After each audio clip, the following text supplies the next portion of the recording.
ഈശോയിൽ പ്രിയപ്പെട്ടവരെ, ദൈവവചനത്തിന്റെ അനുഗ്രഹം നിറഞ്ഞ ഈ പുതുവെളിച്ചമുള്ള പ്രഭാതത്തിലേക്ക് ഹൃദയം നിറഞ്ഞ സ്വാഗതം.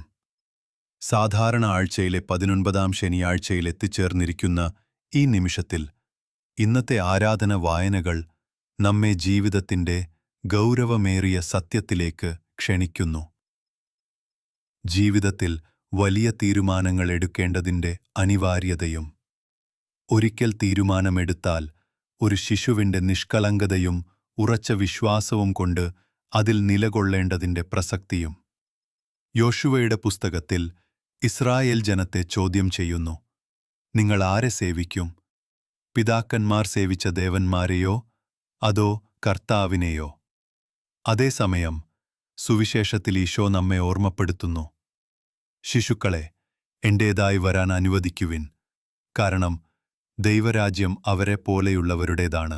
ജീവിതത്തിലെ യഥാർത്ഥ വെല്ലുവിളി പലപ്പോഴും തീരുമാനമെടുക്കുന്നതിലല്ല, പക്ഷേ എടുത്ത തീരുമാനത്തിൽ വിശ്വസ്തയോടെ, മനസ്സിന്റെ നിർമ്മലതയോടെ മുന്നോട്ടു പോകുന്നതിലാണ്. ആ സ്ഥിരതയും കൃപയും ലഭിക്കാൻ നമുക്ക് ഒരുമിച്ച് പ്രാർത്ഥിക്കാം.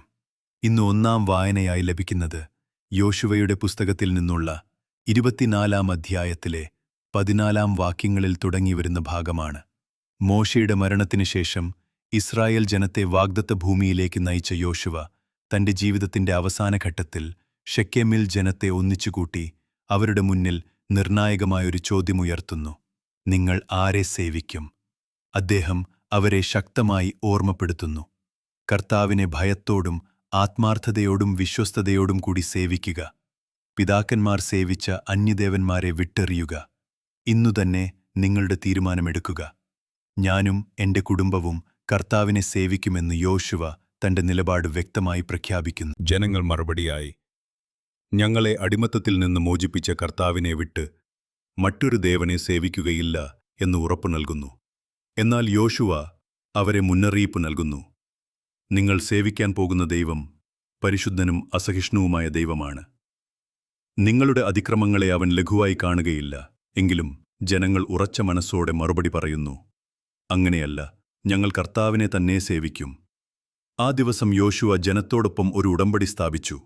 കർത്താവിന്റെ വിശുദ്ധ സ്ഥലത്തുള്ള ഓക്കുമരത്തിന്റെ കീഴിൽ ഒരു വലിയ കല്ല് സ്ഥാപിച്ച്, ഇത് നമ്മെ സാക്ഷ്യം വഹിക്കും. കർത്താവ് പറഞ്ഞ വാക്കുകളെല്ലാം ഇത് കേട്ടിരിക്കുന്നു എന്നു പ്രഖ്യാപിച്ചു.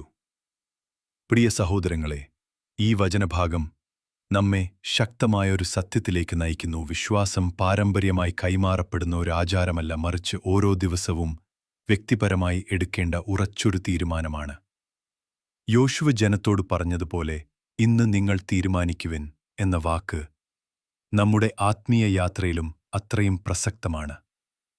ഇന്നലെ പ്രാർത്ഥിച്ചു, കഴിഞ്ഞ ആഴ്ച കുമ്പസാരിച്ചു എന്നുകൊണ്ട് മാത്രം ഇന്നത്തെ ജീവിതം ദൈവത്തോടൊപ്പം സുരക്ഷിതമെന്ന് കരുതാനാകില്ല. ഓരോ ദിവസവും ഓരോ നിമിഷവും നാം കർത്താവിനെ പുതുതായി തിരഞ്ഞെടുക്കേണ്ടതാണ്. യോശുവയുടെ മുന്നിൽ ഉണ്ടായിരുന്ന 3 സാധ്യതകൾ നമ്മുടെ ജീവിതത്തിലും ഇന്നുണ്ട്. ഒന്നാമത്, നദിക്കക്കരെ സേവിച്ച പൂർവികരുടെ വിഗ്രഹങ്ങൾ, അതായത് പഴയകാലത്ത് ജീവിച്ചിരുന്നെങ്കിലും ഇപ്പോൾ ആത്മീയ ജീവനില്ലാത്ത ശീലങ്ങൾ. രണ്ടാമത്, അമോറിയരുടെ ദേവന്മാർ, അതായത് ലോകം നമുക്ക് മുന്നിൽ വയ്ക്കുന്ന പണം, അധികാരം, പ്രശസ്തി എന്നിവയുടെ പ്രലോഭനങ്ങൾ. മൂന്നാമത്, ജീവനും സത്യവും നൽകുന്ന കർത്താവ്. ഇതിൽ മൂന്നാമത്തേതാണ് യോശുവ തിരഞ്ഞെടുത്തത്. തന്റെ കുടുംബത്തോടൊപ്പം ഉറച്ച മനസ്സോടെ പ്രഖ്യാപിച്ചത്: ഞാനും എന്റെ കുടുംബവും കർത്താവിനെ സേവിക്കും. ഇത് വെറും വാക്കല്ല, മറിച്ച് ഒരാളുടെ ഉറച്ച പ്രതിജ്ഞയും ആത്മീയ ധൈര്യത്തിന്റെയും പ്രഖ്യാപനവുമാണ്. ജനങ്ങളുടെ ആവേശഭരിതമായ സമ്മതം കേട്ടിട്ടും യോശുവ അവരുടെ മനസ്സിൽ ചെറിയൊരു ഞെട്ടലുണ്ടാക്കുന്ന വിധത്തിൽ പ്രതികരിക്കുന്നു: നിങ്ങൾക്ക് കർത്താവിനെ സേവിക്കാൻ സാധിക്കുകയില്ല. അവിടുന്ന് പരിശുദ്ധനും അസഹിഷ്ണുവുമായ ദൈവമാണ്. കാരണം ദൈവത്തെ സേവിക്കുക വെറും വികാരത്തിന്റെ ഉച്ചത്തിൽ എടുത്ത ഒരു തീരുമാനമല്ലെന്നും അതിന് വില കൊടുക്കേണ്ടി വരുമെന്നുമാണ് യോശുവ അറിയുന്നത്. അതിനർത്ഥം നമ്മുടെ ജീവിതത്തിലെ അന്യദേവന്മാരെ ഉപേക്ഷിക്കേണ്ടത്, ദൈവത്തേക്കാൾ കൂടുതൽ സ്നേഹിക്കുന്നതും ആശ്രയിക്കുന്നതും, ജോലി, സമ്പത്ത്, ബന്ധങ്ങൾ, കഴിവുകൾ എന്തും ഒരു വിഗ്രഹമാകാം. അവയെ വിട്ട് ഹൃദയം പൂർണ്ണമായി കർത്താവിന് സമർപ്പിക്കാൻ തയ്യാറാണോ എന്നതാണ് യോശുവ ചോദിക്കുന്നത്. അതിന്റെ ഓർമ്മയ്ക്കായി അവൻ ഒരു വലിയ കല്ല് സാക്ഷിയായി സ്ഥാപിക്കുന്നു. അവരുടെ വാക്കിന്റെയും തീരുമാനത്തിന്റെയും നിത്യസാക്ഷി. നമ്മുടെ ജീവിതത്തിലും ഇത്തരം സാക്ഷിക്കല്ലുകൾ ആവശ്യമുണ്ട്. വീട്ടിലെ കുരിശ്, കഴുത്തിലെ കൊന്ത, ദിവസവും തുറക്കുന്ന ബൈബിൾ എല്ലാം നമ്മൾ എടുത്ത പ്രതിജ്ഞയെ ഓർമ്മിപ്പിക്കുന്ന അടയാളങ്ങൾ. യോശുവയുടെ പുസ്തകത്തിൽ കാണുന്ന ഈ ഉറച്ച തീരുമാനത്തിന്റെ ആത്മാവിൽ നിന്ന് നാം ക്രിസ്തുവിന്റെ സന്നിധിയിലേക്ക് കടക്കുന്നു. ആ തീരുമാനത്തിൽ ജീവിക്കാൻ വേണ്ട മനോഭാവം പഠിക്കാൻ. ആരെ സേവിക്കണമെന്ന് തീരുമാനിച്ച ശേഷം ആ ദൈവരാജ്യത്തിന്റെ സ്വഭാവമെന്ത്? അതിൽ പ്രവേശിക്കാൻ വേണ്ട മനസ്സ് എന്ത്? ഇന്നത്തെ സുവിശേഷം മത്തായി 19:13-15 അതിന് ഉത്തരമാണ്. ചിലർ ശിശുക്കളെ യേശുവിന്റെ അടുക്കൽ കൊണ്ടുവന്നു. അവൻ കൈവച്ച് പ്രാർത്ഥിക്കാനായി. ശിഷ്യന്മാർ തടഞ്ഞെങ്കിലും യേശു പറഞ്ഞു, ശിശുക്കളെ എന്റെ അടുത്തേക്ക് വരാൻ അനുവദിക്കൂ. തടയരുത്. സ്വർഗരാജ്യം അവരെപ്പോലെയുള്ളവരുടേതാണ്. തുടർന്ന് അവൻ കൈവച്ച് അനുഗ്രഹിച്ചു. പ്രിയ സുഹൃത്തുക്കളെ, ലളിതമായി തോന്നുന്നെങ്കിലും സ്വർഗരാജ്യത്തിന്റെ ഏറ്റവും ആഴത്തിലുള്ള രഹസ്യം അടങ്ങിയിരിക്കുന്ന തിരുവചനം ഇതാണ്. ശിശുക്കളെ യേശുവിന്റെ അടുക്കൽ കൊണ്ടുവന്നു. പക്ഷേ ശിഷ്യന്മാർ അവരെ ശകാരിച്ചു. അവരിങ്ങനെ ചെയ്തതെന്തുകൊണ്ട്? ഒരുപക്ഷെ യേശു ആഴത്തിലുള്ള ദൈവസത്യങ്ങൾ ഉപദേശിച്ചുകൊണ്ടിരിക്കുകയോ രോഗികളെ സുഖപ്പെടുത്തുകയോ ചെയ്യുന്ന ഗൗരവമായ സമയത്ത് കുട്ടികളുടെ ശബ്ദം ഒരു ശല്യമായി തോന്നിയിരിക്കാം. ഇവർക്കെന്താണ് മനസ്സിലാകുക? ഇത് മുതിർന്നവരുടെ കാര്യമാണ്. അവരുടെ ചിന്ത ഇങ്ങനെയായിരിക്കാം. എന്നാൽ ഇതേ മനോഭാവം നമ്മളിലും ഇടയ്ക്കിടെ കടന്നുവരുന്നില്ലേ? പ്രാർത്ഥനയ്ക്കിടെ കുട്ടികളുടെ കളിയാട്ടം നമ്മെ അസ്വസ്ഥരാക്കുന്നു. കുടുംബ പ്രാർത്ഥന അവർക്കൊരു ഭാരമായി മാറുന്നു. ജീവിതത്തിലെ വലിയ കാര്യങ്ങൾക്ക് ജോലി, സമ്പാദ്യം, പ്രശ്നപരിഹാരം കൂടുതൽ പ്രാധാന്യം നൽകി ചെറിയ കാര്യങ്ങളായ കുടുംബസമയം, മക്കളുടെ നിർമ്മലമായ ചോദ്യങ്ങൾക്ക് ഉത്തരം നൽകൽ, ഒരുമിച്ചിരിച്ച് പ്രാർത്ഥിക്കൽ എന്നിവ നമ്മൾ മാറ്റിവെക്കുന്നു. ലോകത്തിന്റെ കണ്ണിൽ വില കുറഞ്ഞതിനെ നമ്മൾ അവഗണിക്കുന്നു. പക്ഷേ യേശുവിന്റെ പ്രതികരണം മറിച്ചാണ്. ശിശുക്കളെ എന്റെ അടുക്കൽ വരാൻ അനുവദിക്കൂ. അവരെ തടയരുത്. സ്വർഗരാജ്യം അവരെപ്പോലെയുള്ളവരുടേതാണ്. ഇതോടെ യേശു ശിഷ്യന്മാരുടെ ലോകവീക്ഷണത്തെ തലകീഴായി മറിക്കുന്നു. ദൈവരാജ്യം പണ്ഡിതന്മാർക്കോ ശക്തന്മാർക്കോ മാത്രമല്ല, മറിച്ച് ശിശുക്കളെപ്പോലെയുള്ള ഹൃദയമുള്ളവർക്കാണ്. ശിശുവിന്റെ ഏറ്റവും വലിയ പ്രത്യേകത എന്താണെന്ന് നോക്കൂ. പൂർണ്ണമായ ആശ്രയം. ഒരു കൈക്കുഞ്ഞു തന്റെ മാതാപിതാക്കളിൽ നിന്നാണ് ഭക്ഷണം, സംരക്ഷണം, സ്നേഹം എല്ലാം പ്രതീക്ഷിക്കുന്നത്. നാളെക്കുറിച്ച് അത് ആശങ്കപ്പെടുന്നില്ല. നമുക്കും നമ്മുടെ സ്വർഗീയ പിതാവിനോട് അതുപോലെ ഒരു ആശ്രയബോധമുണ്ടോ?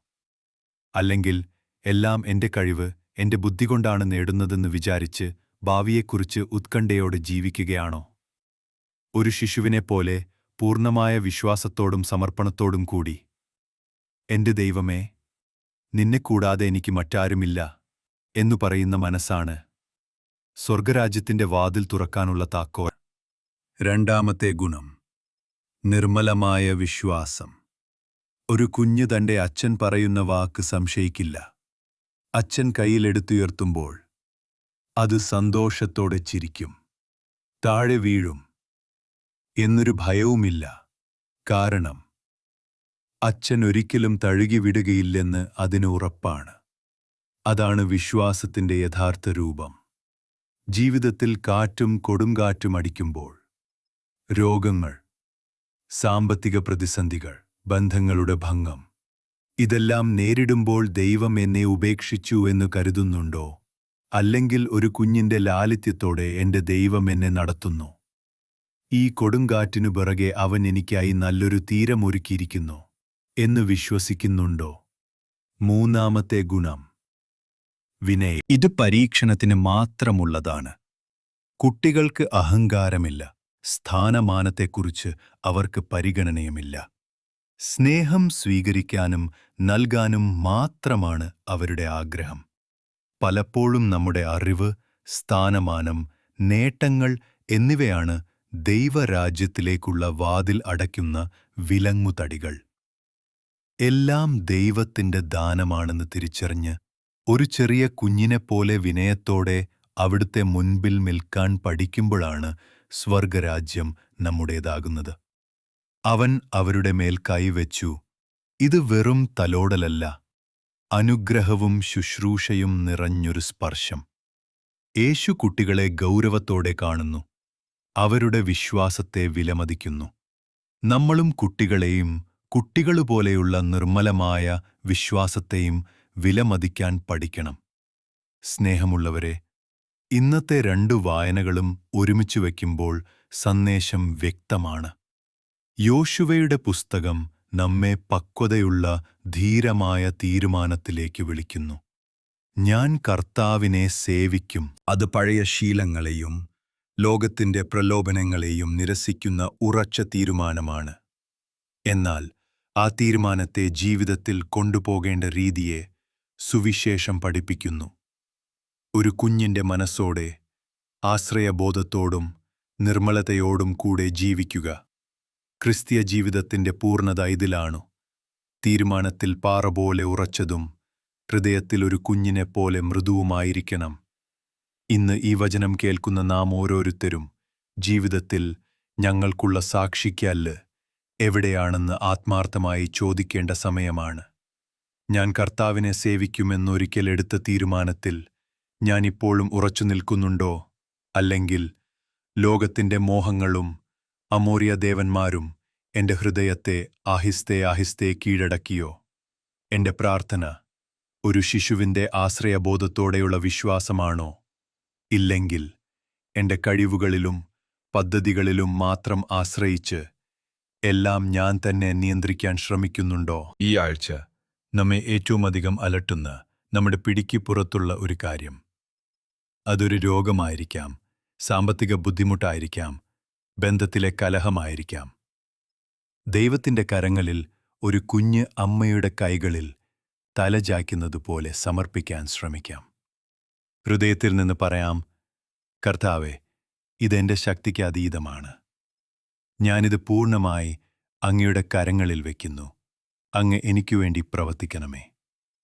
അങ്ങനെ ചെയ്താൽ ആശ്രയത്തിന്റെ ആ പ്രാർത്ഥനയിൽ നാം ദൈവരാജ്യത്തിന്റെ യഥാർത്ഥ അനുഭവം കണ്ടെത്തും. കണ്ണുകളടച്ച്, കരങ്ങൾ കൂപ്പി, ഇപ്പോൾ തന്നെ കർത്താവിന്റെ സന്നിധിയിൽ നമുക്കൊരു നിമിഷം നിൽക്കാം. കാരുണ്യവും സ്നേഹവും നിറഞ്ഞ ദൈവമേ, ഇന്ന് ഞങ്ങൾക്ക് നൽകിയ അനുഗ്രഹീത വചനത്തിനായി ഞങ്ങൾ നന്ദി പറയുന്നു.